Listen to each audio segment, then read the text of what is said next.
All right, final segment here on Broncos Country Tonight. Let's talk a little bit about what we've noticed from the defense. Spent a lot of time on the offense here. What do we notice from the defense? And first of all, the biggest thing that jumps out to me is I think I want to measure almost anything that's happening on the defensive side against the Chargers at this point with a little bit of an ounce of realism, knowing who's actually out there. Because when you have guys like Parnell Motley playing 15 snaps for you at cornerback, for example, of course, Devontae Bosby playing 42 starter snaps at cornerback, and even he got benched there at one point. I want to kind of contextualize things because some of these guys will not necessarily be here next year. Yeah, and that was the thing. Bosby wasn't making tackles, and Vic got frustrated with that, pulled him, and then Devontae came up to him and said, hey, put me back in, coach. I got this, and then whiffed on another tackle. And so, with Vic, you got to be able to tackle as a DB. That's the thing. They love Bosby, but his inability to tackle is really what held him back, over the course of the year. Got Ojemudia benched earlier in the year, too. Yeah, so it's not like it's just a Bosby thing. It's, it's consistent across the board. With this defense, you saw a secondary was shorthanded, but rose to the occasion. I mean, aside from the missed tackles, I thought they were pretty good. I mean, you held, you talk about a shorthanded defense that over the last couple of weeks has held Pat Mahomes to the second lowest point total of his career. Justin Herbert, they held him to 19 points. Yeah, they got blown out by Buffalo, and you see that coming. But, you look at you look at that Miami game. You go back and look at the last 5 games. They played it pretty tough, despite being shorthanded. So I think if you're looking for a defensive takeaway, you have a lot of confidence in this defense going into next year, or they're going to get 6 or 7 guys back that were out for these games. I'm 100% with you. I want to highlight the defensive line. Of course, we know what Shelby Harris is and can be for this team. Absolutely want to bring him back. But I really like Dre'Mont Jones in this game. Dre'Mont Jones jumped out. He had the sack. He's just working. He's just working so hard up there. He had 41 snaps in the game.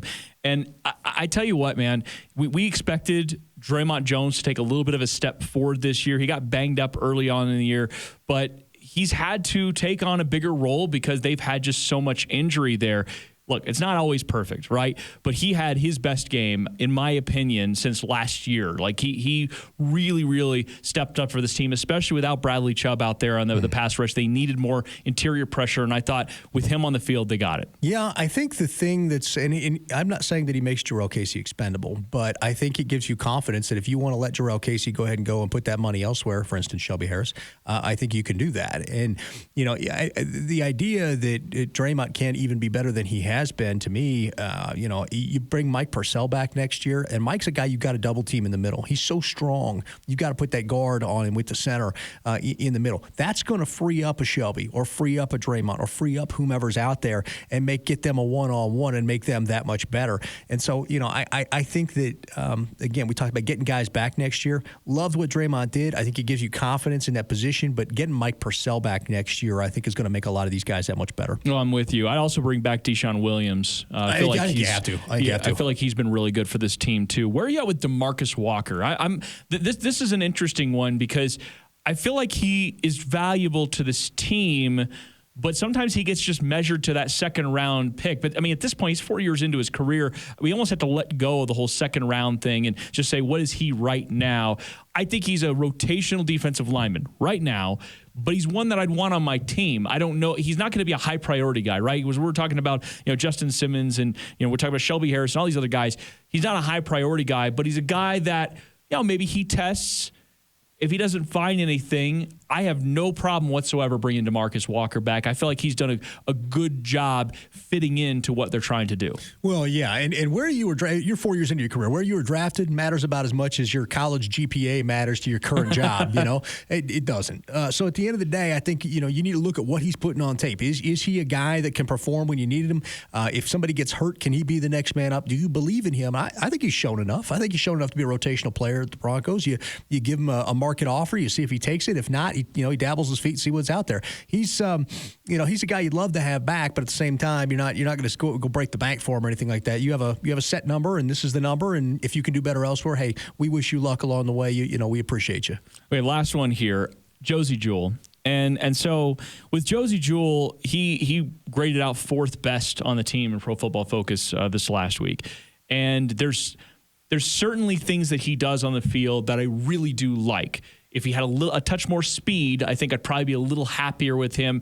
There are moments in coverage where and it's not always his guy. There are some times when you see him chasing, that wasn't necessarily supposed to be his guy. He was passing it off to somebody that was also out of position, and teams took advantage of it.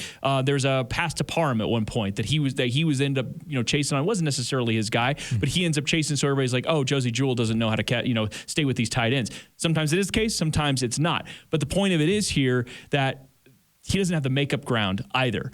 So I don't know exactly what to do at inside linebacker, because there's certainly things about Josie Jewell and the way Vic Fangio's worked him into this team that I like, but there are also some things that make me feel like I want more from that position.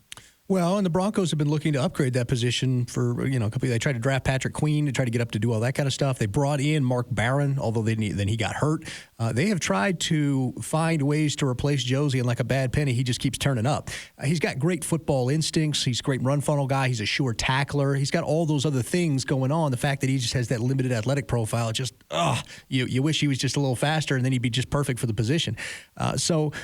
I think that's the thing. I think they'll continue to look to upgrade that. I think Josie's kind of just a rotational guy, and he can fill in admirably, but really he's the guy you want as the third linebacker in that, and not the second guy when all's said and done. What about Justin Sternad? Because it was definitely a guy that we liked in training camp. I'm not saying don't look at inside linebacker in the draft or whatever because you have Justin Sternad here, but you think about the way this almost lined up, Sternad probably would have been seeing major snaps at this point. We might be talking a little bit different about that position. I mean, maybe. You have to see him in a game first to kind of gauge where he's at. We saw him in practice, and he looked pretty good. I'd love to see him in a game, though. It's a little different environment.